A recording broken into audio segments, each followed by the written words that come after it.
Hi, you're listening to Book Chat with author Vivian E. Moore.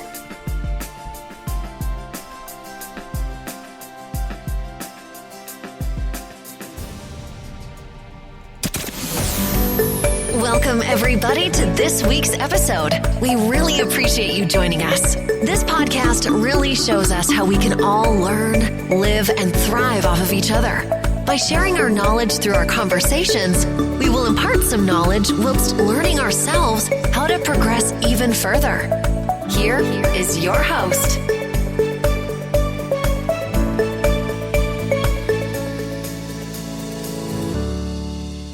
Hello and welcome to Book Chat. I am your host, author Vivian E. Moore, and just let me apologize first and foremost for being late, because you know how much I hate that.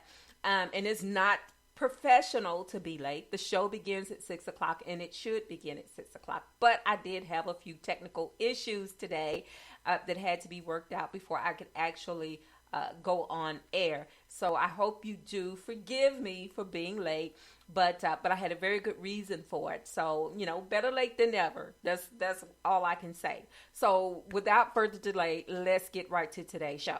All right. So the title of today's show is Tag Me In, and the topic is partnered writing. Now, I remember watching tag team wrestling every Saturday growing up. Not because I liked or even wanted to, but because with 7 brothers who controlled what we watched on television, and they were sports enthusiasts, let me tell you. So I was left with little choice. But still, one of the highlights of Saturday night wrestling was tag team wrestling. And I don't know if you remember that or not. I mean, I know we have the WWE and all that stuff now. So, you know, it's more technical now than it was then. But the excitement of watching, them double up or double team an opponent, it just built the enthusiasm. And somehow I found watching the sport, it wasn't so bad after all. Fundamentally speaking, 2 heads are better than one. And I found that also to be true when you team together equally talented writers. Okay, so recently I stumbled across, I am so sorry if you hear that boom, boom, boom, boom, boom, that is the microphone. I keep hitting the screen for some reason, and I am so sorry. But anyway, stumbled across a James Patterson book titled The President is Missing. And guess who he partnered with? That's right, Bill Clinton. I haven't had the opportunity to read the book yet, but I am a true James Patterson fan, and as soon as I get the chance, I'm reading that book because I know it is probably just awesome, and I can't wait to get into it, all right? But, I mean, you know, who knew our 42nd president was so talented a writer? You know, I didn't know that. I mean, I know he has a list of accomplishments, but I didn't know that writer was part of that. So, I mean, that has to make the book that much more exciting to read. You know, President Bill Clinton partnered up with James Patterson. He's like the GOAT, you know, the GOAT of mystery thriller writers. And and he just made it come to life. And they just make it look so easy. You know, hey, teamwork makes the dream work. And we all know that. When you partner up, we see it in basketball and other sports, where they team up and it's a team sport. Okay, so we know that basketball and football, all of things are team sports. But now we have team sports in writing, and I know that, the writing, when you think about it, it's not masculine and all those things. But still, it's like a super sport, when you put 2 talented writers together to create a story. Not only do you add expertise and knowledge to the mix, but you gain a new perspective as well. And what a dynamic duo is that? And a way to brainstorm ideas. It helps with a lot of things that go into writing And rewrites and editing is one of them. So when you have someone else on your team, other than the publishers and editors and things of that nature, but the writers in general working together to go through that manuscript line by line, to tighten up the story, to change whatever needs to be changed, to toss ideas from one to the other. That, to me, that is just a great story waiting to happen. And it's also another good reason to team up. And I mean, if this isn't one, then I just don't know what is. And other than that, too, it also has other benefits in teaming up with another writer. It helps you to not only create a good story, but it helps you to to enhance the storyline, to better develop the characters, to bring in more elements, to make the story just that more exciting. And, you get to outline the story together if that's what you do. Not only are you writing the stories together, but you get to outline them together, and to think out the plots, the different plots, if you have more than one, to help develop a backstory, just to brainstorm in general. It's just good to have a partner to help you do that. And, collaborations, we've seen it in music and just all over the place. So why can't we have it in writing? I think it's one of the best things that I've seen, maybe since ghostwriting, when you actually have someone else to write the story for you. But having a collaborator, someone who is not a ghostwriter but an equal partner in developing the story, is even better than that, because you get to say that I wrote this story.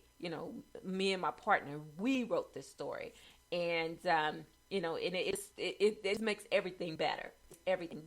And not only that, you can bounce questions off of your partner, off of your co-writer. You get to critique maybe a part that they wrote, and then they get to critique you, and that way you get to learn your strengths and your weaknesses, while you're developing this story before you even start to write it.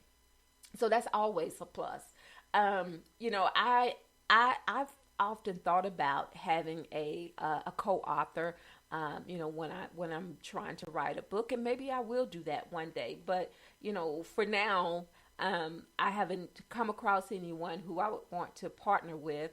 But one day I may. So, I'm looking forward to that. And it's just a good thing to have a partnership. Excuse me. My allergies are like, they waited until like now to kick in to to start acting up right when I'm trying to do this show, and I'm trying not to my throat while I'm doing the show, because that would be professional. But also, James Patterson has teamed up. He's done a lot of teaching, writing. He's done those courses, so he's teamed up. Not only him, but also Shonda Rhimes, and we know Shonda is like, she's like the queen of creating shows for television. Grey's Anatomy, and her most recent one was for Netflix. I think it's called The Bridgerton, whatever it's called. But anyway, that I only watched maybe a couple of episodes, but she's also done that. But there are also other famous writers who have partnered up with other writers that done this, a long time ago. And let's see, Laura Gans and Babaloo Mandel.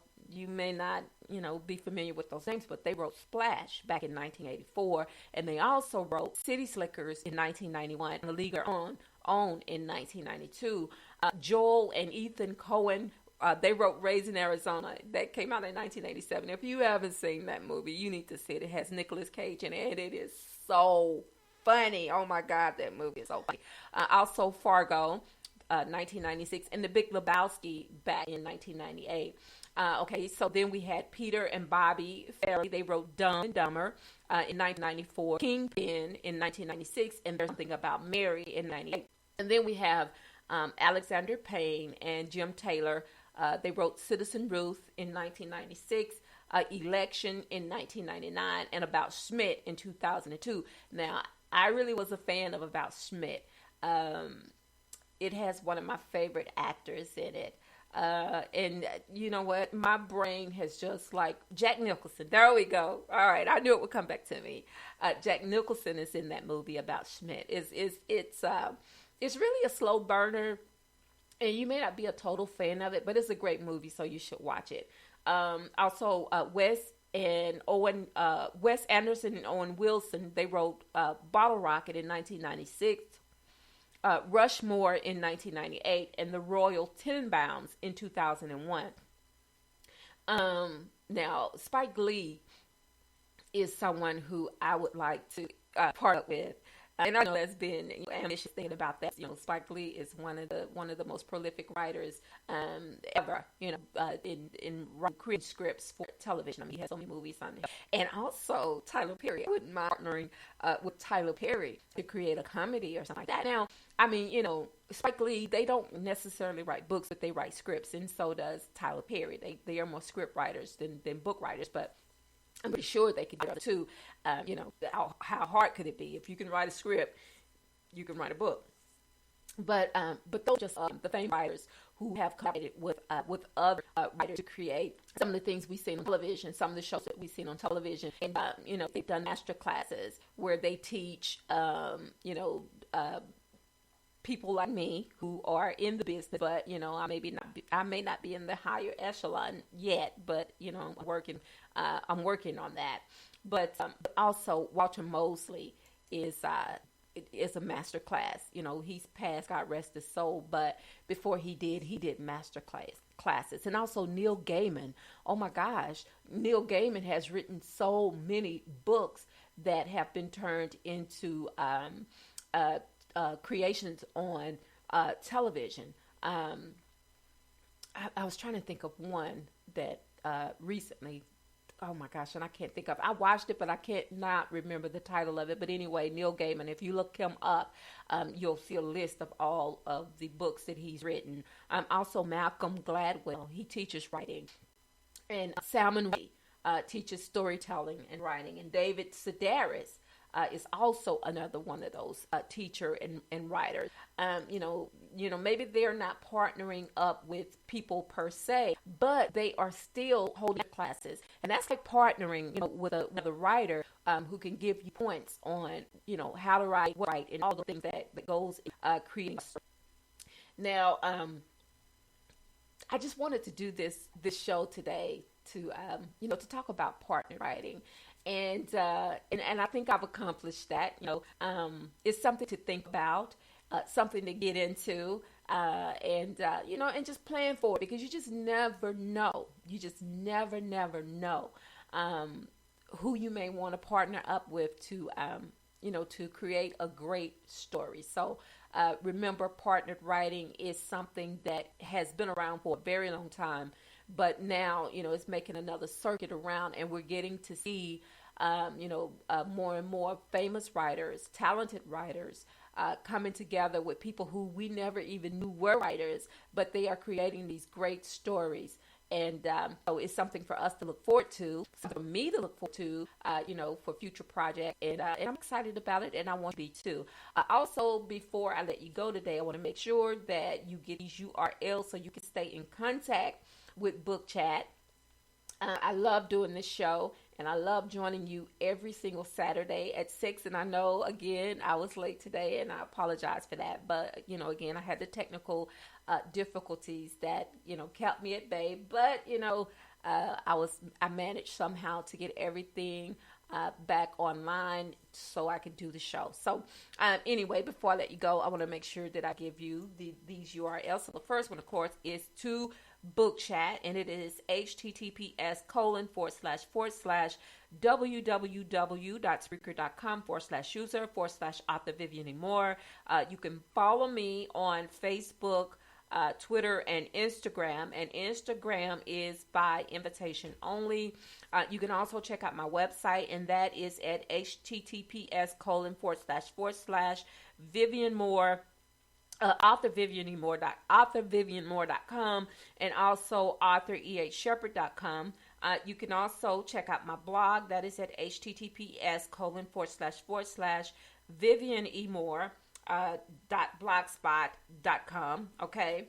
And also, if you missed today's live show, you can listen to the recorded episodes, of course, on Spreaker, Apple Podcast, Spotify, iHeartRadio, Google Podcasts, Castbox, Deezer, Podcast Addict, Podchaser, YouTube, SoundCloud, JioSaven, Audible, Verbal, that's VURBL, and Luminary. Okay, those are all the places where you can listen to Book Chat. If you missed the live show, you can listen to the recorded episodes, anytime you want. And not only that, but if you're listening to the episodes, if you're downloading them, and thank you for those people who are downloading and listening, remember to like the show and to share it with the others, so they know that Book Chat is out there, and that we're talking about authoring and writing and all of those things that go along with with book creation. All right. And tomorrow is worship day. I have to tell you about our first Sunday back inside of the house, the brick and mortar building, our church home. It was wonderful. We had a great service. It was modified, and that's to be expected. But as the Sundays continue to come, we will start to get back to our normal routine. But our pastor is dealing with an illness right now, so he is doing wonderful. But we don't want to put too much on him at this time, so we just want him to take it slow and easy, and then we'll get back to full steam.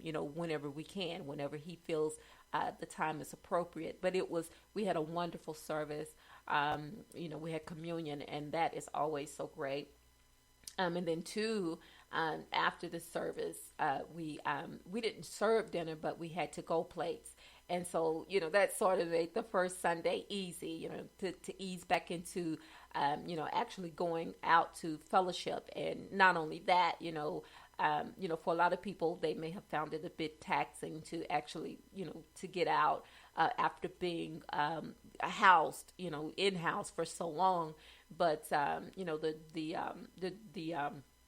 transition was seamless, and we just thank our brother in Christ so much for thinking about the congregation and always wanting to help out, in any way that he can. So one of his expertise is cooking, and so he made sure that we all had a nice hot meal to take home with us to enjoy, so we wouldn't have to cook on our first Sunday back to the building.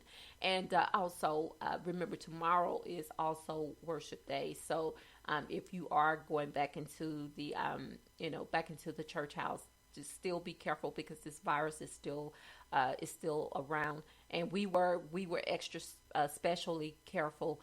We made sure that we had masks available for those who maybe didn't have one. We had a hand sanitizer, for them to use when they entered the church and when they exited. And also, we had put them in all the bathrooms and everything, so they could be sanitized, after you finish using and all of those things. So we want you to be safe.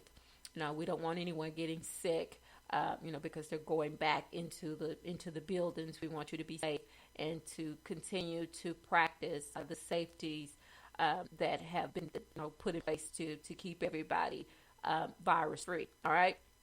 And also, on that note, we need to invite people, if you feel comfortable doing it, to practice the safety spaces between you. Make sure that you're sitting distances apart, because we don't want to make anyone sick if you're inviting people to come to worship with you in the actual building. But for those who are still doing online, please feel free to invite as many people as you want, because that way you're safe, because you're still within your own households and things of that nature. But but still, there are ways to listen to the sermons and the services that are going on each Sunday. So do invite your family members and friends and neighbors, and let children listen in also. And also remember to tell those around you how much you care about them.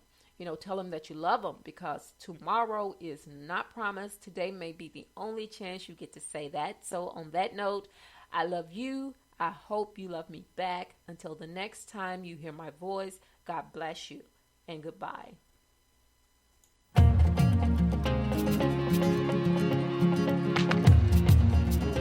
Loved what you've heard on this week's episode? Well, the answer is simple. It would mean the world to us if you could head over to iTunes and leave us a 5-star review and feedback. Spreading the word really is the best way to grow our podcast and achieve even greater things. Thank you.